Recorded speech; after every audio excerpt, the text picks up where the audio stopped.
coming through now, but so is Oscar Pitorius. Watch Oscar Pitorius in lane 2. The first time Oscar Pitorius stepped onto an international athletics track, he broke 2 world records. Finish line, a considerable distance ahead of him. In 3 years, he's broken his own world record 26 times. Oscar Pitorius is a double amputee. The 20-year-old South African had only been training for 8 months when he started obliterating records at the 2004 Paralympics in Athens. I mean, I was quite surprised, I think that I'd never really done athletics and it was never really a big thing for me. So when I first heard that that I'd broken a world record, it was kind of like, I couldn't really believe it. It was really overwhelming and I was pretty happy about it. So. Holder of the 100, 200 and 400 metre world record for amputees, Oscar has earned himself the nickname of Blade Runner. Sets a new world record and is dubbed by the media as the fastest thing on no legs. If I look at my times that I was running when I started, I ran like a 23.8 and that wasn't even fast enough to qualify for an international Paralympic event. And the time that I'm running now is the world record by like 15, 17 metres. And it's another world record for the talented Oscar Pitorius. In all my 30 years, like I said, you can see a champion. And a champion is born, and he's one of those guys. Coach Ampi Lowe has taken Pitorius to his limits in the Paralympic world of athletics. Now he's training him to give able-bodied athletes a run for their money. In March this year, he streaked into second place at the South African National Championships. So is Oscar Pitorius. Watch Oscar Pitorius in lane 2.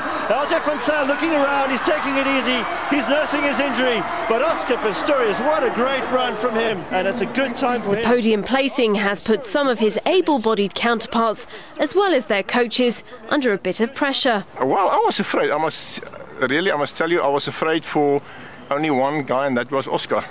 But at the end, my athlete was the gold medalist and Oscar came second. So, no, as I said, I've got a lot of respect for him. But it was a good race, the one in Durban.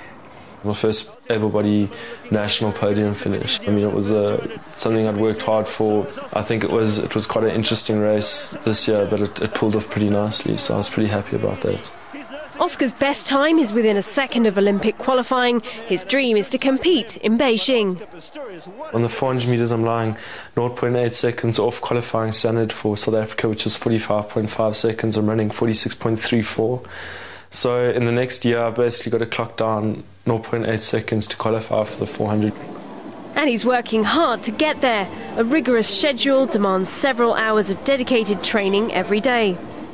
One of the things that we kind of had to learn from a young age is that you can't say you can't do something. Like that I can't phrase was never part of our vocabulary. And I think my dad always enforced on us is if you want to do something and you put your mind to it and you want to do it, then you'll get it done.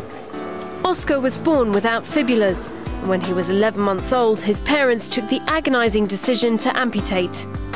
I think at the time it was quite a difficult decision for them, but I think that they definitely made the right decision. Oscar was fitted with his first artificial legs when he was just 2 years old. They were just little cones, if I can call it that. They weren't even feet. They were just little round stubs, just to get him up and mobile. Prosthetist Trevor Brockman watched Oscar grow up.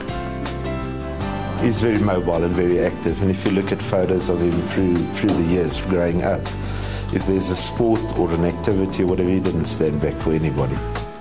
As a child, he had no real concept of his disability. From a young age, you're quite sport fanatic. We used to wake up at 4 in the morning, watch boxing or, watch the Grand Prix and that kind of stuff. And my dad bought us a motorbike when I was about 4 years old. I mean, it was never really something that I wanted to do when I was younger that I couldn't do because I had artificial legs. Earlier this year, his dream of competing against able-bodied athletes came up against a hurdle. He'd been planning a trip to Europe to race. The race organisers had invited me and then had to come back and say, listen, we're sorry, but you can't run because the IAAF said you can't. In March, the IAAF banned the use of so-called technical devices that provide the user with an advantage over another athlete who's not using such a device. So it was basically saying, you've been competing with able-bodied athletes till now, but now you're not allowed to anymore, because you're running with artificial legs. But we don't know if it gives you an advantage, you're just not allowed running with them. So, I mean, that was pretty frustrating for us. They were saying that the feet were being used as springs. The designers say they're not springs, but passive devices made of carbon fibre. They are designed to absorb energy and to put out energy. In other words, if you put in a certain amount of energy, you will get a certain amount of energy back. There are many figures bandied about, but he never gets back 100% of what he puts in. My response to Oscar having an advantage, or any prosthetic user, is that it's a lot of rubbish. I think people should actually go around to centres where prosthetics are made and actually look at a first-time amputee.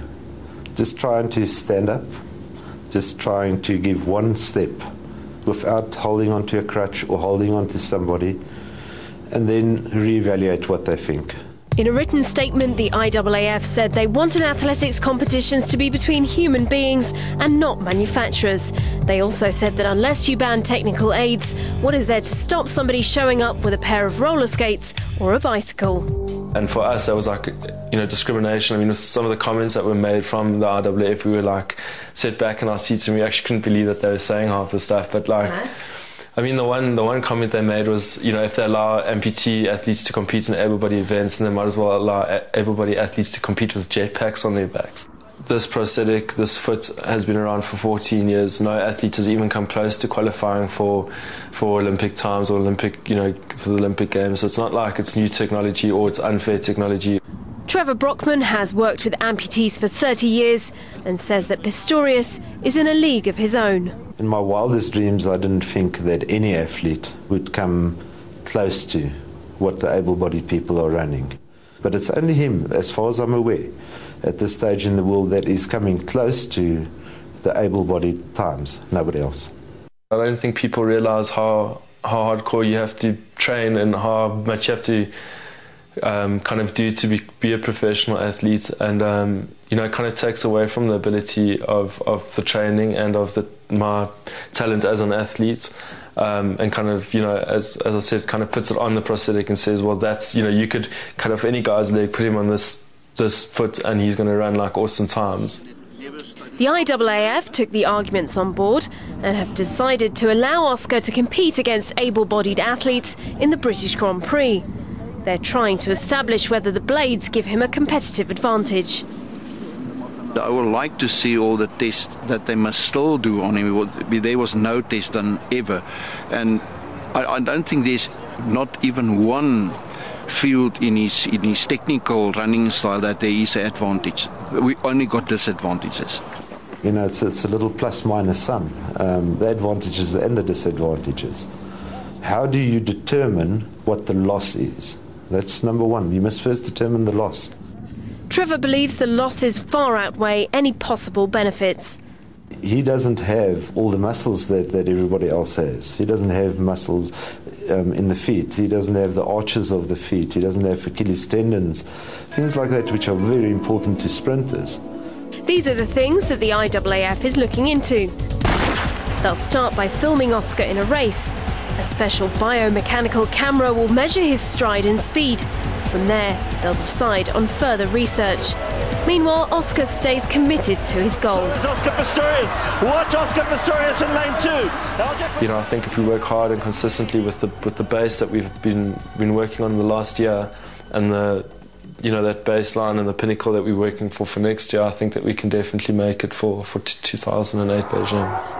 If he can shave 0.8 seconds off his time, Oscar will earn himself a place in the South African Olympic squad. I look at this as a long-term investment. He's young. So I'm not going to be sort of pressurized and not allowing it for him too. So we're aiming for a qualification next year. The rest will be a bonus. I think in the way that he's preparing right now, he definitely has a chance of qualifying. Obviously there's some hard work still to be done, but he's definitely got the potential and he's got the heart to do it. Absolutely, he's got the heart. And I believe he will be able to qualify, but that we'll have to see. I hope he can. I hope it will be good if he can be part of the team. For now, he's put the controversy behind him and is focusing on making history this weekend. My job's not to go and win every person's heart about prosthetic legs. My job is to be a professional athlete and run at the end of the day.